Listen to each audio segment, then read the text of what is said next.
Assalamualaikum warahmatullahi wabarakatuh. Selamat berjumpa di YouTube channel Realita TV di acara baru yaitu UTA, Ulasan Berita. Kali ini kami akan mengulas berita tentang yang heboh ini ya, yaitu Agwan, bos Sedayu Group ini dalam wawancaranya di majalah Tempo benar-benar membongkar ini ya kebohongan Jokowi. Dalam wawancara tersebut Agwan mengaku bahwa dirinya bersama investor lokal lainnya diperintah oleh Jokowi untuk investasi di IKN demi menyelamatkan wajah Jokowi ya, dan klaim Jokowi bahwa investor asing sudah mengantre ya itu hanyalah pepesan kosong. Nah, mengapa Agwan yang sebelumnya akrab dengan Jokowi, bahkan bisa dikatakan apa ya, partner in crime begitu ya, kok tiba-tiba sekarang berbalik badan, berani bernyanyi begitu ya? Ada misteri apa ya? Itulah yang akan kita bahas, dan kita juga akan mengulas bagaimana dengan kelanjutan PSN PIK 2 milik Agwan ini ya. Benarkah akan dibatalkan? Semuanya ada di UTA, Ulasan Berita. Selama 3 tahun terakhir ini kita tahu bahwa Jokowi pontang-panting ya melibatkan seluruh negeri ini ya, bikin pusing semuanya ya, se-Republik Indonesia. Karena fantasinya ya, ambisinya untuk membangun IKN yang harus cepetan jadi, udah kayak Bandung Bondowoso ya. Dan yang menjadi masalah tentunya adalah investasi. Sudah ada 90 triliun ini akhirnya uang negara, uang APBN ya yang digunakan untuk membangun IKN, dan hasilnya sudah kita lihat semua berpotensi besar akan menjadi mangkrak ya. Dan ini ditambah dengan pengakuan Agwan ya baru-baru ini di majalah Tempo bahwa investasi yang sebelumnya kata Jokowi itu investornya dari luar negeri ngantri, ada 30 dari Korea katanya, kemudian 20 dari Jepang dan 120 investor dari Singapura ngantri ingin investasi dan mendapat cuan dari IKN. Nah, ini dibongkar oleh Agwan dan mengatakan itu bohong semua. Ini cuplikan dari pidato Jokowi.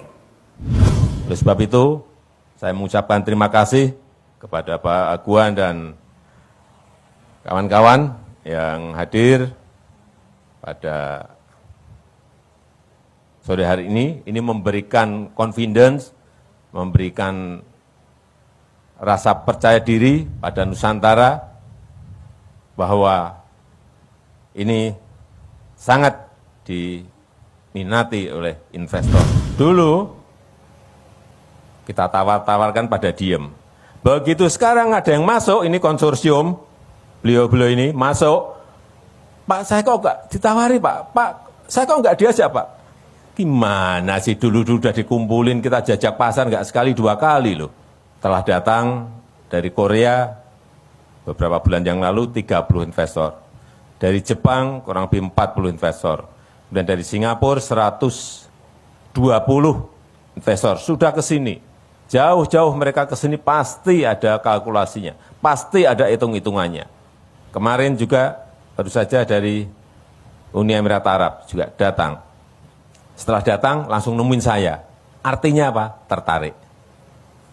Tapi jangan dari sana dulu. Investor di dalam negeri harus didahulukan. Kalau enggak, nanti pasti saya dikomplain. Kebohongan Jokowi yang dibongkar oleh Agwan ini sebenarnya tidak mengagetkan publik ya. Karena kita semua sebenarnya sudah hafal ya gaya ngibul dari Jokowi ini. Macam-macam lah, mulai dari yang pertama sendiri kita tahu, mulai dari mobil SMK 11 triliun dan lain sebagainya. Semuanya gaya-gayanya sejenis begitu ya. Tentu masih ingat kan? Sekarang berapa sih harganya yang bisa dijual nanti? Hitungan terakhir 95, tapi 95. Nanti kalau sudah produksi massa tentu saja ada rekalkulasi lagi. Ya. Tetapi yang kita juga sekarang ini bingung, pesanan sudah kira-kira lebih dari 6.000. Dan pada kapasitasnya setelah uji emisi, setelah nanti sertifikat uji tipe ini kami pegang, perkiraan saya bisa 3 sampai 4 kali lipat yang pesan. Padahal kemampuannya baru 200-300. Kira-kira 200 sampai 300. Jadi kalau Mas Tommy mau pesan sekarang, nunggunya 3 tahun. Begitu sangat istimewanya mobil ini.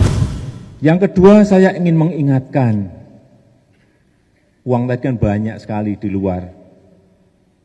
Ada sudah data di kantongan saya, data di Kementerian Keuangan ada. Di situ dihitung ada 11.000 triliun yang disimpan di luar. Di kantong saya beda lagi, lebih banyak. Karena memang sumbernya berbeda. Sumbernya sumber internasional semuanya, tapi berbeda. Tidak apa-apa. Yang paling penting, bagaimana uang-uang itu bisa dibawa kembali ke negara kita. Karena saat ini kita memerlukan partisipasi Bapak, Ibu, dan saudara-saudara semuanya. Untuk negara, untuk bangsa. Maka nggak heran kan kalau ternyata sekarang kita tahu bahwa investor di IKN itu yang katanya ngantri juga adalah kebohongan yang lain ya. Sebenarnya ini semua orang sudah tahu, tapi pengakuan Agwan ini seakan-akan mengkonfirmasi ya kebohongan-kebohongan yang dilakukan oleh Jokowi, dan harusnya ini ada konsekuensi hukum ya, karena seorang pejabat negara melakukan kebohongan publik begini ya. Nah, ini yang juga ramai dibahas, tapi pertanyaannya mengapa Agwan sekarang bernyanyi? Ya, misteri itu yang ingin kita bahas kali ini. Banyak spekulasi yang beredar. Yang pertama ini mungkin dikaitkan dengan kegagalan Ridho ya. Kita tahu Ridho ini adalah kepanjangan tangan dari Jokowi dan juga akan melaksanakan proyek-proyek dari oligarki. Namun ternyata kalah di Pilkada DKI ya. Meskipun Jokowi ini menang di daerah lain, tapi DKI ini adalah center, DKI ini adalah barometer ya, tempat berbisnis para oligarki untuk meraup cuan ya. Dan sangat prestis, tapi itu luput ya dari kekuasaan atau pengaruh Jokowi. Apakah ini yang kemudian membuat Agwan ingin mulai meninggalkan Jokowi karena pengaruhnya di Jakarta sudah tidak ada ya. Di samping Agwan juga melihat sepertinya Prabowo saat ini lebih dekat dengan Haji Isam ya daripada Jokowi. Pengaruh Jokowi sudah berkurang ya. Spekulasinya juga melihat bahwa Agwan ini mulai panik ya karena proyeknya PSN PIK 2 ini terancam batal ya. Prabowo tampaknya kurang berpihak, bahkan Menteri Agraria dan Tata Ruang Nusron Wahid sudah mengindikasikan ya, mengungkap bahwa proyek PSN PIK 2 ini banyak bermasalah ya. Dan mungkin ini alasannya ya kemudian Agwan mengambil manuver-manuver yang sebelumnya tidak pernah dilakukan ya.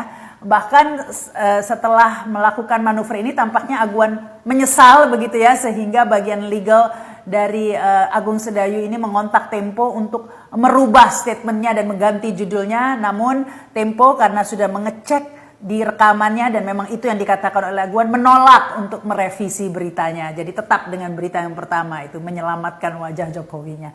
Nah, tapi orang sudah mulai bertanya-tanya apakah sudah pecah kongsi begitu ya, dan bagaimana nasib PIK 2 begitu. Publik menganggap proyek PSN PIK 2 ini adalah sebagai hadiah ya bagi Agwan dari Jokowi karena telah mau melakukan investasi di IKN ya. Namun hal itu dibantah oleh Agwan dengan alasan bahwa Agwan sebenarnya sudah melakukan pembangunan proyek PIK 2 ini sudah jauh lama dari sebelumnya ya, sehingga itu bukan nggak ada hubungannya dengan IKN. Tapi tentu logika publik kalau melihat timelinenya ini sangat masuk akal jika dikatakan itu sebagai tukar guling ya, investor IKN kemudian diberi PSN PIK 2. Karena kalau kita lihat bahwa status PSN PIK 2 itu dilakukan baru-baru ini saja ya, bulan April ya, sebelum lengser. sebelum Jokowi lengser mengeluarkan keputusan bahwa PIK 2 dimasukkan sebagai PSN atau proyek strategi nasional. Sehingga orang bertanya-tanya ini apa urgensinya ya proyek PSN yang murni swasta ini ditetapkan sebagai proyek strategi nasional. Nah, tentu saja akhirnya kecurigaan publik mengatakan ya mungkin inilah sebagai barter dari investasi di IKN. Nah, ini menjelaskan ya kalau dilihat secara logika meskipun hal tersebut sudah dibantah oleh Aguan. Proyek PIK 2 ini sebenarnya ironis ya karena berhadapan-hadapan dengan IKN. IKN dikatakan sebagai mengganti ibu kota ya, mengganti ibu kota di IKN di luar jauh di Kalimantan dan Aguan berinvestasi di sana. Namun ternyata sebenarnya seperti Aguan atau Agung Sedayu Group ini membangun ibu kota yang lain ya di PIK 2 yang jaraknya nggak jauh dari Jakarta, sekitar 30 km saja. Dan proyek ini luar biasa ya, besar dan mega proyek dan iklannya ini luar biasa ya. Ini kita lihat dulu ini iklannya dari PIK 2. PIK 2, The New Jakarta City. Dari namanya saja kita sudah tahu bahwa PIK 2 merupakan kawasan kota baru mega proyek terbesar di utara Jakarta dengan total luas kurang lebih 6.000 hektar. Kawasan yang bukan main luasnya. Lalu, dengan kawasan yang luas seperti ini, bagaimana cara penanganan dalam keamanannya?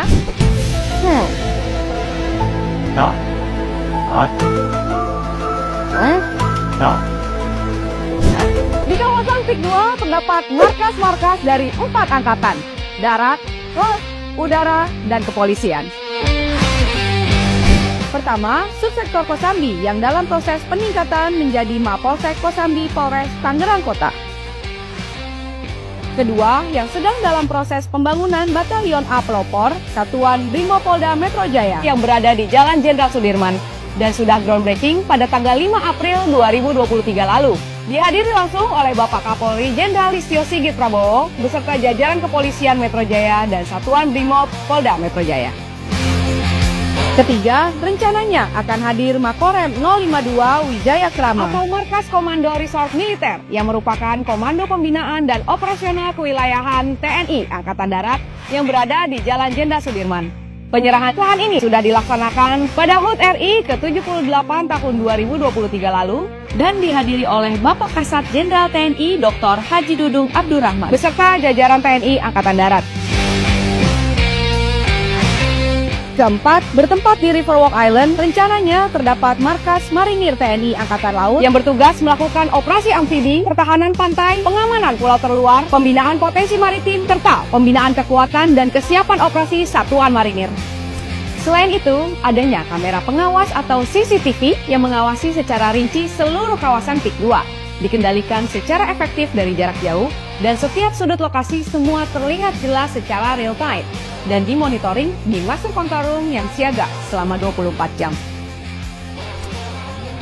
Kalau sudah begini, siapa lagi yang bertanya-tanya tentang keamanan di PIK 2? Karena pemerintah sudah menempatkan 4 pangkalan di kawasan PIK 2. Dijamin aman. Ingat selalu PIK 2. Enak ya jadi orang kaya, komplek rumahnya aman dijaga oleh 3 ya, marinir, tentara, polisi begitu ya. Ini jadi sebenarnya saya heran ya, tentara, polisi, marinir ini tugasnya menjaga negara atau menjaga komplek orang-orang kaya begitu ya. Tapi saya juga heran iklannya mengapa kok menekankan soal keamanan. Ini menunjukkan bahwa mereka menyadari bahwa sebenarnya perumahan-perumahan eksklusif seperti itu rawan konflik ya, sehingga keamanannya terancam ya, sehingga perlu diiklankan, disosialisasikan bahwa sudah dikerahkan pengamanan yang luar biasa di kompleks perumahan mahal itu yang pastinya eksklusif lah. Kalau orang miskin nggak boleh kali masuk-masuk situ ya.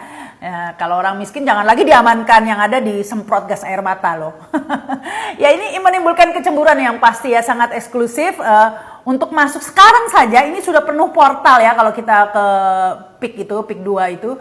Nah ini yang menjadi kritikan ya, ini seperti negara dalam negara ya. Kita selama ini terlena ya atau tertipu ya dengan narasi-narasi yang seakan menggiring yang ingin membentuk negara baru itu adalah khilafah, HTI, FPI, radikal begitu ya. Tanpa kita sadari, ternyata justru mereka lah yang ingin membuat negara dalam negara. Mereka lah terorisnya sebenarnya menurut saya ya. Karena semuanya di eksklusif. Ini bisa-bisa kayak kalau di Palestina ada tembok Gaza, ini nanti ada tembok PIK nih. Karena kokoh sekali pengamanannya, jadi dan eksklusif sekali yang seharusnya itu tidak terjadi ya, seperti negara tersendiri dalam negara. Dan ini yang menjadi sorotan dan banyak yang menuntut agar dibatalkan saja proyek PIK 2 ini. Nah, apakah ini adalah wujud dari kepanikan atau kekhawatiran Agwan ya ketika PIK 2 ini terancam gitu, dan mungkin kekecewaan Agwan juga terhadap Jokowi karena sudah tidak bisa memuluskan ini ya proyeknya PIK 2, atau kalau mungkin ini kalau PIK 2 batal, IKN juga harus dibongkar juga, begitu kali ya. Bagaimana nasib proyek PIK 2 ini?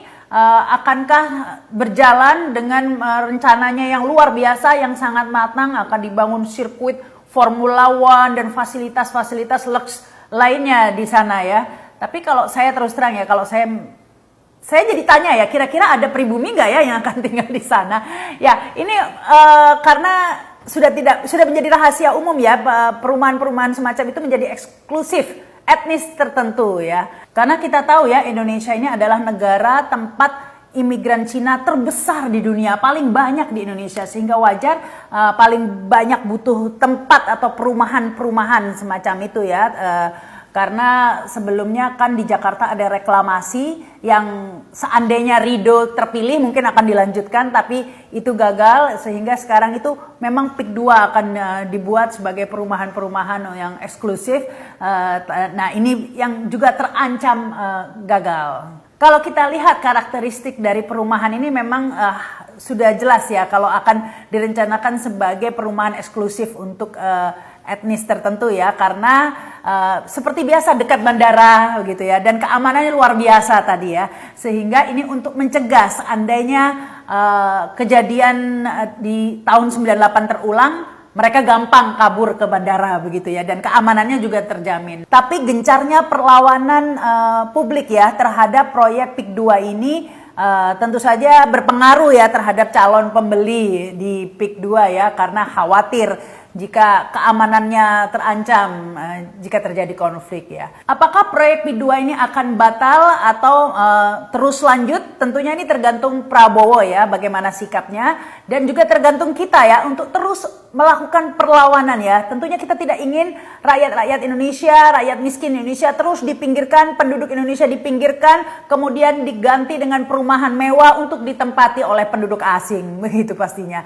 Ya, dengan cara-cara juga yang tidak adil ya. Kita tahu bagaimana cara penggusuran di PIK 2 ini disalahgunakan ya, status PSN ini oleh PIK 2 ya untuk menekan rakyat, melepas tanah-tanahnya di PIK 2 itu dengan harga yang murah ya.